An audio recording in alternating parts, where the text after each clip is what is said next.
শীতকালে যদি গরম গরম ভাতের সাথে এরকম ধোয়া ওঠা মুচমুচে কোনো বড়া হয় তাহলে কিন্তু ব্যাপারটা একদম জমে যায়।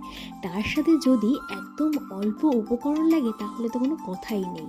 বড়ার কিন্তু মেইন উপকরণ এই চিংড়ি, এটাকে ঘুষো চিংড়িও বলা হয় বা চিংড়ি পোনাও বলা হয়। উপকরণের মধ্যে ছিল পেঁয়াজ কুচি, আর মেইন যেটা দরকার সেটা হচ্ছে চালের গুঁড়ো। চালের গুঁড়ো এখানে দেখতে পাচ্ছ আমি বেটে নিয়েছিলাম, আর তার সাথে লঙ্কা, যে যেরকম ঝাল খাবে সেরকম কাঁচা লঙ্কা দেবে, আর তার মধ্যে কয়েক টুকরো কিন্তু রসুন দিয়ে রেখেছিলাম। ব্যাস, এটাই হচ্ছে তার মেইন উপকরণ।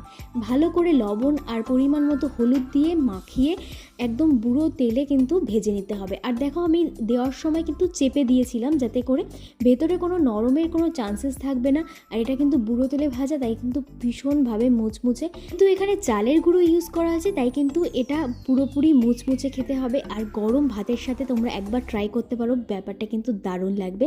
তোমাদের যদি ভালো লাগে